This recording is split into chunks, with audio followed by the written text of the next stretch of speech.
एका गावात गणू नावाचा एक पोरगा होता. गडी नावाप्रमाणेच गुणवान आणि लय हुशार. पण त्याच्या हुशारीची तऱ्हाच न्यारी होती. तो होता पक्का तार्किक.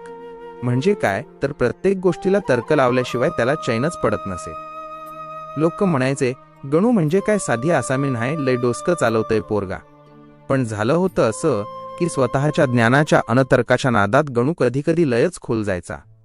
आपल्या ज्ञानाच्या ज्वारात तो असा काय वाहत जायचा की त्या वाहण्यात त्याला कधी कधी स्वतःचा लय भारी गर्व व्हायचा. त्याला वाटायचं आपल्या तर्कापुढं सगळं जग फिकं हाय. अशातच एक दिवस गावात एक थोर सत्पुरुष साधू महाराज आले. गावातल्या देवळात त्यांचं प्रवचन ठरलं. सगळं गाव गोळा झालं. गणू पण आपली तर्काची शिदोरी काखेत मारून तिथं जाऊन बसला.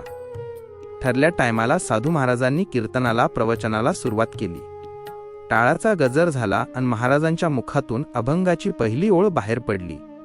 कोणाचे हे गणगौत, कोणाचे हे मायबाप, या अभंगानं प्रवचनाची सुरुवात झाली आणि तिथंच गणूच्या तर्काच्या घराचे खांब हलायला लागले. महाराजांच्या मुखातून ते शब्द बाहेर पडले आणि गणूच्या डोक्यात पार चक्रावून गेलं. तो आपल्याच मनात विचार करू लागला, या महाराजांचं काहीतरी चुकतंय नक्कीच. कोणाचे मायबाप म्हणजे काय? लोक तर सांगतात आईबापाची सेवा करा, त्यांना सांभाळा. आणि हे महाराज म्हणतात कोणाचं काय? त्या एका प्रश्नानं गणूच्या डोक्यात पार घर केलं. आता त्या साधू महाराजाला विचारल्याशिवाय याला काही चैन पडणार नव्हतं. त्यात परत साधू महाराज पुढे सांगायला लागले, बाबांनो, हे जग म्हणजे नुसती मिथ्या हाय. कोणी कुणाचं नसतंय र, शेवटी प्रत्येकाला एकल्यालाच जायचं हाय. आता मात्र गणूच्या डोक्याची पार दही झाली. त्याला हे काही केल्या पटेना.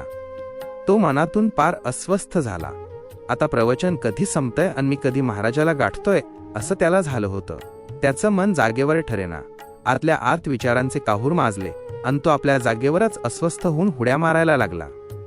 शेवटी एकदाचं प्रवचन संपलं. गणू तर संधीच बघत होता.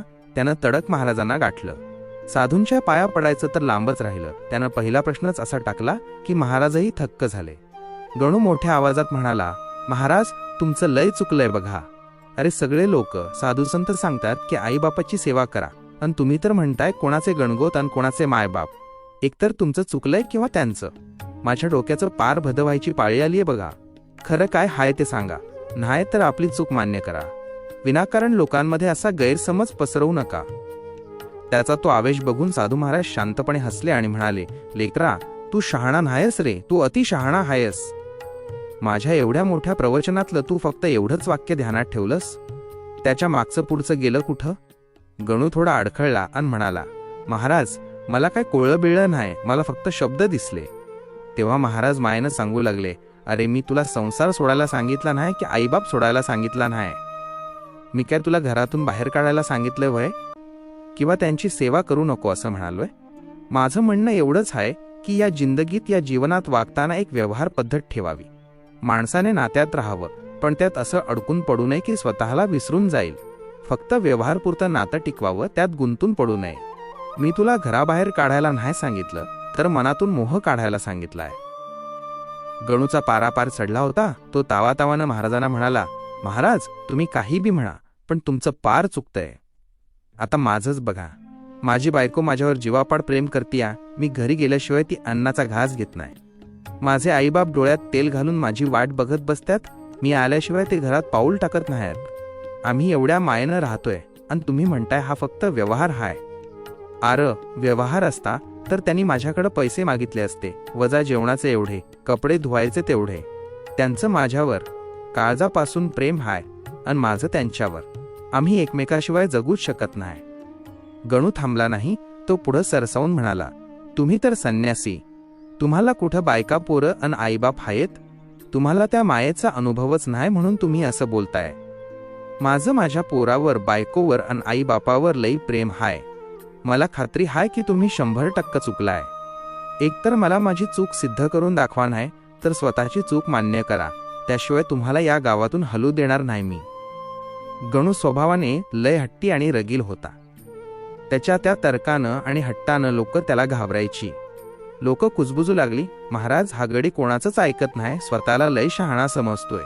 आता ह्याला तुम्हीच काय ते नीट समजावून सांगा. आम्ही बाबा ह्याच्या नादी लागत नाही. तिथं आता सगळं गाव शांत झालं होतं आणि सगळ्यांच्या नजरा महाराजांकडे लागल्या होत्या की महाराज या हट्टी गणूला कसं उत्तर देतात. आता खरा पेच पडला होता, कारण हा प्रश्न थेट महाराजांच्या आणि गणूच्या प्रतिष्ठेचा झाला होता. महाराज शांतपणे हसले आणि म्हणाले, गण्या, मी तुला हे सिद्ध करून दाखवतो की मी जे बोललो तेच खरं हाय. पण माझी एक अट हाय. तुला 1 महिना माझ्या संग राहावं लागल. तुला जमल का? महाराजांचं हे बोलणं ऐकून गणू इकडे तिकडे बघायला लागला. गावातली लोक फिदी फिदी हसायला लागली. आता मात्र गणूचा पारापार 7व्या आसमानाला गेला. त्याला वाटलं जर आता नाही म्हणलो तर ही लोक आयुष्यभर नाव ठेवतील की गण्या घाबरला, आणि हो म्हणलं तर घरदार सोडून कसं जायचं. त्याच्या मनात विचारांचं काहूर माजलं. तेवढ्यात महाराज गडगडून हसले आणि म्हणाले, काय झालं गण्या? हाय का हिम्मत 1 महिना घर सोडायची? लोकांचं हसणं अजूनच वाढलं. आता मात्र गणूने बी मनात पक्का प्लॅन केला. तो ताडकन उभा राहिला आणि म्हणाला, महाराज, मी तुमच्या संग 1 महिना येतो. तुम्ही सांगाल तसं वागतो बी. पण जर मला माझ्या प्रश्नाचं उत्तर मिळालं नाही तर तुम्ही माझ्या शेतात 3 महिने गड्याचं काम करायचं. शेताला पाणी द्यायचं, पाखरं हाकलायची आणि शेत राखायचं. हाय का मान्य? गणूला वाटलं होतं की शेतातल्या कष्टाचं काम ऐकून महाराज घाबरून जातील आणि नाही म्हणतील. पण महाराज क्षणाचाही विचार न करता लगेच म्हणाले, बस, मला मान्य हाय. आता कोणाचं काहीच बोलायची सोय उरली नाही. गणू म्हणाला, बरं हाय, मग मी आता घराकडे जातो, सगळ्यांना सांगून येतो आणि जायची तयारी करतो. ठरल्याप्रमाणे गणू आणि साधू महाराज प्रवासाला निघाले. फिरता फिरता 20 ते 25 दिवस उलटून गेले. गणूच्या मनातली खाज काही मिटेना. तो सारखा म्हणू लागला, महाराज, एवढे दिवस झाले आपण फिरतोय, पण तुम्ही अजून सिद्ध नाही केलं की संसार म्हणजे नुसता व्यवहार हाय. काय झालं त्याचं? महाराज शांतपणे म्हणले, गण्या, घाई करू नको, अजून थोडा वेळ थांब. गणू वैतागून म्हणाला, अरे पण महाराज, आपला 1 महिन्याचा वायदा हाय. तेव्हा महाराज हसून म्हणले, लेकरा, अजून 8 ते 10 दिवस सबुरी धर, सगळं कोळल. या 2 ते 4 आठवड्यांच्या प्रवासात गणूचा पार हुलियाच बदलून गेला होता. उन्हातान्हात हिंडून अंगाचा रंग पार काळा पडला होता आणि तोंडावर साधू आणि दाढी मिशा वाढल्या होत्या. आता गणू पहिल्यासारखा चिकना चोपडा दिसत नव्हता. त्याला ओळखणं बी मुश्किल झालं होतं. अशातच एके दिवशी जंगलातून जाताना एक अजबच गंमत झाली. एकाने एका माणसाला पकडलं होतं. त्याला मारून त्याचं मुंडकच खाऊन टाकलं होतं. तिथं फक्त त्या माणसाचं धड पडलं होतं. ते बघून साधू महाराज कडाडले, गण्या, त्या सिंहाला हाकलून दे आणि ते प्रेत ताब्यात घे. गणू तर पार चक्रावूनच गेला. त्याला काय सुचेना. तो म्हणला, आरे महाराज, हे काय सांगताय? या मेलेल्या माणसाला घेऊन आपण काय करायचंय? महाराज मिश्किलपणे हसले आणि म्हणाले, का? तुला तुझ्या प्रश्नाचं उत्तर पाहिजे का नाही? मग मुकाट्यानं जे सांगतोय ते कर. आता महाराजांपुढं गणूचं काय चालणार? त्यानं मग गुमान ते प्रेत ताब्यात घेतलं आणि पुढं चालू लागला. शेवटी गण्यानं काळजावर दगड ठेवून ते धड एका जुन्या कापडात गुंडाळलं आणि खांद्यावर घेतलं. दोघं बी निघायला लागले. तेवढ्यात महाराज थांबले आणि म्हणाले, गण्या, थांब. हे प्रेत घेऊन तुला तुझ्या गावाकडे जायचं हाय. हे ऐकून गणूच्या पायाखालची जमीनच सरकली. तो पार चक्रावूनच गेला. म्हणाला, अरे महाराज, हे काय भलतच सांगताय? या प्रेताला घेऊन मी गावात कशाला जाऊ? महाराज मिश्किलपणे हसले आणि म्हणाले, गण्या, जर तुला उत्तर पाहिजे असेल तर आता तू एकदा मरून बघ. महाराजांचं हे बोलणं ऐकून गणू तर मोठ्या मोठ्यानं हसायला लागला. त्याला वाटलं, हा साधू नक्कीच पागल झालाय. मरून बघ म्हणजे काय? मरण काय बघायची गोष्ट हाय वय? एकदा मेलं की संपलंच ना सगळं. तेव्हा महाराज गंभीर होऊन म्हणाले, मी सांगितलं तसं केलंस तरच तुला तुझ्या प्रश्नाचं उत्तर कोळल. हे प्रेत म्हणजे तू स्वतःच हाय असं समज. गावात जायचं आणि सगळ्यांना सांगायचं, साधू संगे गेलेला गणू नावाचा व्यक्ती, वाघानं त्याचं मुंडकं खाल्लं हाय, त्याचं हे धड घेऊन मी आलो हाय, साधूनं सांगितल्याप्रमाणे तुमच्या स्वाधीन करायला. आता मात्र गणूला विषयाची गंभीरता कोळली. महाराजांचा शब्द मोडणं शक्य नव्हतं. त्यानं ते मान्य केलं. पण आपला रगीलपणा सोडला नाही. तो म्हणाला, बरं हाय, मला तर माझ्या प्रश्नाचं उत्तर कोळतच नाही. पण जर नाही मिळलं तर तुम्ही 3 महिने माझ्या शेतामध्ये गड्यासारखं कामाला येणार आहात हे ध्यानात ठेवा. कुठं पळून जाता कामा नाही. महाराज हसून म्हणाले, लेकरा, पुढचे 3 महिने मी याच गावात राहणार आहे. नाहीतर मी तुझ्या गावाकडेच येतो 3 महिन्यानंतर. गण्या बी पक्का होता. तो म्हणाला, 3 महिन्याची काय गरज, सध्या माझ्या संगत चला. साधू महाराज म्हणाले, मी 3 दिवसांनी येतो, तू पुढे चल. असं म्हणून खांद्यावर ते प्रेताचं गाठोडं घेऊन गणू आपल्या गावाकडे निघाला, स्वतःच्याच अंत्यविधीची बातमी द्यायला. गणू गावात पोहोचला, पण आता तो पहिला गणू राहिला नव्हता. उन्हातानात फिरून रंग पार काळा पडला होता, तोंडावर दाढी मिशांचं रान वाढलं होतं. त्यानं मुद्दाम आपला आवाज बी बदलला होता, त्यामुळं गावातल्या एकाला बी शंका आली नाही की हा आपलाच गणू हाय. तो खांद्यावरचं ते गाठोडं सावरत गावकऱ्यांना सांगू लागला, बाबांनो, तुमच्या गावचा जो गणू साधू महाराजांसोबत गेला होता त्याला वाघानं गाठलं. वाघानं त्याचं मुंडकं पार फस्त केलं. आम्ही कसं बस उरलेलं हे धड घेऊन आलो हाय. हे ऐकताच गावात एकच खळबळ माजली. गणू खांद्यावर ते प्रेत घेऊन आपल्या घराच्या दिशेनं चालू लागला आणि त्याच्या पाठीमागं सगळं गाव हाय हाय करत निघालं. गणूच्या मनात मात्र आता काहूर माजलं होतं. त्याच्या डोक्यात विचार येऊ लागले, अरे आता हे बघून माझे म्हातारे आईबाप काय म्हणतील, माझ्या बायकोचं काय होईल, पोरं कशी रडतील, विनाकारण मी त्यांच्या जीवाशी खेळतोय की काय. पण त्याला त्याच्या शब्दाची किंमत होती. महाराजांना दिलेलं चॅलेंज त्याला जिंकायचं होतं. काळजावर दगड ठेवून त्या प्रश्नाचं उत्तर मिळवण्यासाठी तो प्रेत घेऊन घराच्या उंबरठ्यावर उभा राहिला. वाऱ्यासारखी पसरली आणि घरात एकच टाहो फोडला गेला. गणूची बायको जमिनीवर लोळून धाय मोकलून रडत होती. तिचे हाल बघवत नव्हते.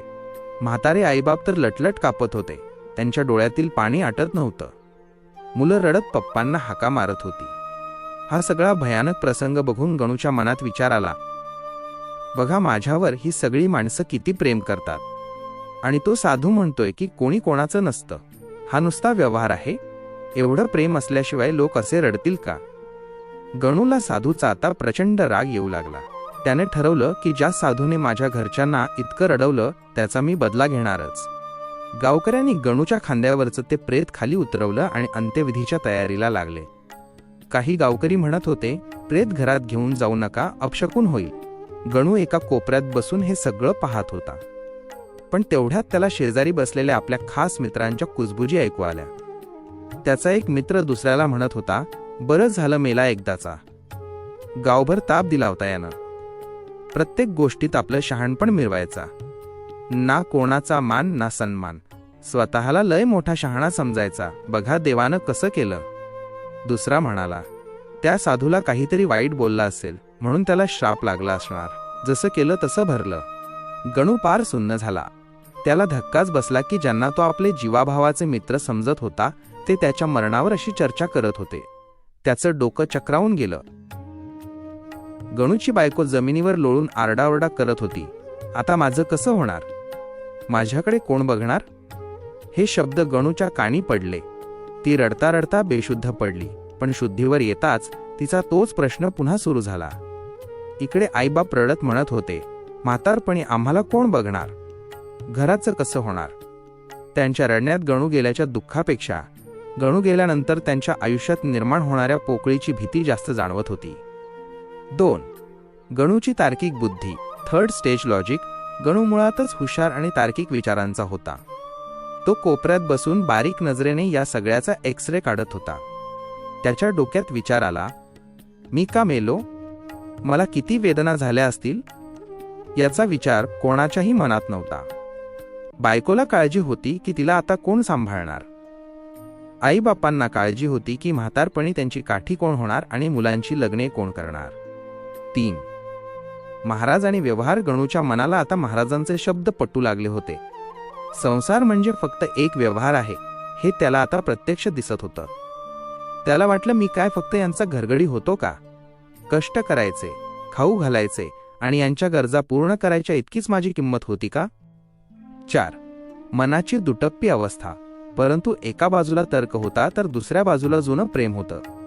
त्याचं मन पुन्हा वळलं, अरे दुःख झाल्यावर माणूस असाच बोलतो, यात त्यांचा काय दोष. त्याला काय खरं आणि काय खोटं हे कळेनासं झालं होतं. तो सुन्न होऊन बसला होता, जिथे त्याचे मित्र त्याच्या मरणावर टीका करत होते आणि घरचे स्वतःच्या भविष्यासाठी रडत होते. मृतदेहावर अग्निसंस्कार झाले आणि तिसरा दिवस उजाडला. सर्व नातेवाईक स्मशानात गेले आणि त्यांनी गणूची अस्थी हाडे गोळा केली. अस्थी एका मातीच्या कलशात भरून सर्वजण जड पावलांनी घराकडे परतले. घरात अस्थी विसर्जन करण्याची तयारी सुरू झाली. पण तेवढ्यात गावातल्या काही जुन्या जाणत्या लोकांनी अडथळा आणला. ते म्हणाले, अहो आज अमावस्या आहे आणि पंचक बी पडलंय. अशा वेळी हस्ती विसर्जन करणं महापाप आहे. तुम्हाला आणखी 2 दिवस थांबावं लागेल. आता प्रश्न पडला की या अस्थी 2 दिवस ठेवायच्या कुठं? तेव्हा गणूच्या स्वतःच्या बापानं, ज्यानं त्याला लहानाचा मोठा केला, त्यानं एक अजब सल्ला दिला. तो म्हणाला, हाडे घरात आणणं महाअपशकुन हाय. त्यापेक्षा घराच्या पुढच्या त्या जुन्या झाडावर हे गाठोडं टांगून ठेवा. तिथं ते 2 दिवस राहू द्या. हे ऐकून तिथं अदृश्य स्वरूपात उभ्या असलेल्या गणूला एक प्रचंड धक्का बसला. त्याच्या मनाला एक वेगळीच खिन्नता आली. त्याच्या डोक्यात विचार येऊ लागले, ज्या घराला मी आयुष्यभर माझं मानलं, ज्या घरासाठी मी स्वतःचं पोट मारून एक वेळ जेवण करून पायी गोळा केली आणि ते बांधलं, आज त्याच घरामध्ये माझ्या हाडाला जागा नाही. आज त्यांना माझ्याच अस्थी अपशकुनी वाटत आहेत. गणूच्या मनात एक वेगळाच साक्षात्कार झाला. तो आता स्वतःला गणू समजत नव्हता, तर तो स्वतःला त्या झाडाला टांगलेल्या त्या अस्थींच्या गाठोड्यात पाहत होता. त्याच्या मनात एकच प्रश्न घुमत होता, मी एवढा अपशकुनी हाय का? त्याला महाराजांचे शब्द आठवले, कोणी कोणाचं नसतं, हा फक्त व्यवहाराचा खेळ हाय. आज त्याला त्याचा प्रत्यक्ष अनुभव येत होता. ज्या घरासाठी त्यानं रक्ताचं पाणी केलं, तिथं आज त्याला त्याच्या अस्तित्वाची बी किंमत नव्हती. 3रा दिवस उजाडला. सोयर धायरे आले. घरदार धुवून स्वच्छ झालं. वाटलं होतं आता सगळं शांत होईल, पण खरी मेजवानी तर अजून बाकी होती. गोड जेवणाचे बेत ठरायच्या आधीच मागून आवाज आला, जेवण राहू द्या बाजूला, आधी बँकेत जाऊन बघा याच्या नावावर किती शिदोरी हाय. विमा उतरवला होता का गण्यानं? जे काही पैसे मिळतील ते आता या कार्याला उपयोगी पडतील. 2. रक्ताच्या नात्यातली पैशाची भिंत हे ऐकताच गणूची बायको ताडकन बोलली, बँकेतल्या पैशाला हात लावायचा नाही. माझी पोरं अजून लहान आहेत, उद्या त्यांचं शिक्षण हाय, लग्न आहेत. त्या पैशावर कोणाचा डोळा नको. पण गणूच्या बापानं तिला तिथंच झापलं, तो माझा मुलगा होता, तुझा काय संबंध? माझ्या पोराची कमाई माझी हाय, तू फक्त घरात राहायचं काम कर. रक्ताच्या नात्यात सुरू झालेला हा पैशाचा खेळ बघून कोपऱ्यात बसलेला गणू सुन्न झाला. त्याला जाणीव झाली की ज्या घरासाठी त्यानं रक्ताचं पाणी केलं, तिथं आज त्याच्या आठवणींपेक्षा त्याच्या बँक बॅलन्सला जास्त किंमत आहे. 3. मित्राचा विश्वासघातकी न्याय. तेवढ्यात लोकांच्या घोळक्यातून एक आवाज आला, अहो भांडण कशाला करताय? आधी हे सांगा की हा मरण्याचा खर्च कोण देणार? गणूला वाटलं आता त्याचा जीवश्य कंठस्थ मित्र पुढं येईल आणि काहीतरी चांगला शब्द बोलेल. पण मित्र पुढं आला आणि म्हणाला, तुमचं हे सगळं बाजूला ठेवा. गण्यानं माझ्याकडून 50,000 रुपये उसने घेतले होते, त्याचं काय करायचं ते आधी सांगा. 4. गणूचा 3rd स्टेज. साक्षात्कार. गणूला स्वतःच्या कानावर विश्वासच बसेना. ज्या मित्राकडून त्यानं कधी 1 रुपया घेतला नव्हता, तोच मित्र आज त्याच्या मरणाचा फायदा उचलत होता. गणूच्या मनात विचार आला, यालाच म्हणतात मड्याच्या टाळूवरचं लोणी खाणारी जात. आयुष्यभर ज्याला खांद्याला खांदा लावून मित्र मानलं, तोच आज माझ्या आईबापाला आणि बायकोला गंडवायला निघालाय. 5. अविश्वासाचं काहूर. गणूचा आता कशावरच विश्वास उरला नव्हता. त्याला समजलं की महाराज जे म्हणत होते ते 100% सत्य होतं. संसार म्हणजे दुसरं तिसरं काही नसून केवळ एक व्यवहार आहे. ज्याला आपण प्रेम, माया, ममता म्हणतो, त्यामागं स्वार्थाचा केवढा मोठा डोंगर उभा आहे हे त्याला आज स्वतःच्या डोळ्यांनी दिसत होतं. कोण खरं आणि कोण खोटं हे ओळखण्याची त्याची सगळी गणितं आज कोलमडून पडली होती. तेवढ्यात महाराज तिथे प्रकट झाले. त्यांना पाहताच लोकांचा दांभिक संताप अनावर झाला. तुमच्यामुळेच सगळं झालं. तुम्ही गणूला नेलं नसतं तर तो आज जिवंत असता, असं म्हणत लोक महाराजांच्या अंगावर धावून गेले. महाराज मात्र शांतपणे हसले आणि त्यांनी तिरक्या नजरेने गणूकडे पाहिलं. 2. बलिदानाची खरी कसोटी. महाराज ओरडून म्हणाले, थांबा. जर तुमचं गणूवर एवढं प्रेम असेल तर मी एक असा प्रसाद आणला आहे की जो कोणी हा प्रसाद खाईल तो स्वतः मरेल आणि गणू पुन्हा जिवंत होईल. सांगा, कोण तयार आहे? क्षणात स्मशान शांतता पसरली. बायकोचा नकार. लोक कुजबुजले. गणूची बायको लय लोळत होती, तिलाच द्या तो प्रसाद. पण बायको ताडकन म्हणाली, मी कशाला खाऊ? जाणारा तर गेलाच आहे, पण मला अजून माझं आयुष्य जगायचं आहे. माझ्या पोरांना मोठं करायची जबाबदारी माझ्यावर आहे. आईबापाचा स्वार्थ. महाराज आईबापाकडे वळले. आई म्हणाली, महाराज, आम्हाला अजून नातवाचं लग्न बघायचं आहे. बाप म्हणाला, मला माझ्या बायकोची काळजी आहे आणि तिला माझी. थोडक्यात कोणालाही गणूसाठी स्वतःचा जीव द्यायचा नव्हता. मुलांची ओढ. गणूची मुलं बाहेरून धावत आली, पण ती रडायला नाही तर हक्काने म्हणाली, बाबांनी कधी सायकलीला हात लावू दिला नाही, आता ती सायकल आमची झाली. 3. गणूचा संताप आणि शरणागती. हे सगळं पाहून गणूचा उरलासुरला मोह संपुष्टात आला. बाप, मुलगा, नवरा सगळी नाती केवळ स्वार्थावर आधारलेली आहेत हे त्याला लख्ख समजलं. तो धावत जाऊन महाराजांच्या पाया पडला आणि म्हणाला, महाराज, मला आता या संसारात राहायचं नाही. सगळं सत्य माझ्यासमोर आलं आहे. ही दुनिया फक्त रडण्याचं नाटक करते, पण प्रत्यक्षात प्रत्येकाला स्वतःच पडलंय. 4. महाराजांचा अंतिम उपदेश लोकांना जेव्हा समजलं की हा समोर उभा असलेला दाढी जटा वाढलेला माणूसच गणू आहे, तेव्हा सगळे अवाक झाले. गणू महाराजांना म्हणाला, महाराज, आता जगण्याची इच्छा उरली नाही. तेव्हा महाराज त्याला मायेने म्हणाले, अरे वेड्या, मी तुला हे सगळं सोडून पळून जाण्यासाठी शिकवलं नाही. संसार सोडून देव भेटत नाही, तर संसार करत असताना तो अलिप्तपणे करायचा असतो. समाजसेवा, भक्ती आणि कर्तव्य पार पाडत असतानाही मनात हे लक्षात ठेवायचं की कोणी कोणाचं नसतं. सत्य ओळखून जबाबदारी पार पाडणं हीच खरी भक्ती आहे. निष्कर्ष. संसाराचे कोडे आणि स्वतःचे हित. संसार हा एका तळ गाळलेल्या होल पडलेल्या डेऱ्यासारखा आहे. त्यात कितीही कष्ट आणि पैशाचे पाणी ओतले तरी तो कधीही पूर्ण भरणार नाही. गण्याच्या या कथेने आपल्याला हेच शिकवले की आपण ज्यांच्यासाठी रक्ताचे पाणी करतो तीच माणसे उद्या आपल्या हाडांना अपशकुन म्हणून घराबाहेर टांगायला मागे पुढे बघणार नाहीत. मंद्रुपचे माऊली म्हणतात त्याप्रमाणे, हप्त्यांचे आयुष्य नको. लोकांच्या नादी लागून 10 लाखाचे किंवा कोटीचे घर बांधण्यात आयुष्य घालवू नका. भरमसाठ हप्ते फेडण्यात स्वतःचे सुख विसरू नका, कारण शेवटी या घरात राहणारे लोक तुमचीच उणीदुणी काढणार आहेत. संसार हा प्रवासासारखा. जशी गाडी दुसऱ्या गावाला नेण्यासाठी आपण फक्त पेट्रोल आणि हवा तपासतो, तसाच संसार करा. फक्त गरजेपुरते आणि पेलवेल तेवढेच ओझे खांद्यावर घ्या. स्वतःचे कल्याण ओळखा. तुझा आहे तुझ्यापाशी, परी तू जागा चुकलासी. दुसऱ्याला उपदेश देण्याआधी स्वतःचे हित कशात आहे हे ओळखा. आपण इथे फक्त आपल्या कर्माचे भोग भोगायला आलो आहोत, कोणाचे ओझे वाहायला नाही. अंतिम संदेश. विनाकारण फळाफळी करून स्वतःचा स्वाभिमान गहाण ठेवून कोणाच्याही नात्यात इतके अडकू नका की स्वतःची ओळख हरवून बसेल. लोकसेवेचे आणि मोठेपणाचे नाटक करण्यापेक्षा स्वतःचा उद्धार करणे हाच मानवी जन्माचा मुख्य उद्देश आहे. अशाच जीवनानुभवांच्या गाथा आणि गोष्टींमागचा तिसऱ्या स्तरातील तर्क समजून घेण्यासाठी मंद्रुपचे माऊली चॅनलला सबस्क्राईब करा, लाईक करा आणि शेअर करा, जेणेकरून सत्याची ही वाट इतरांनाही सापडेल. रामकृष्ण हरी.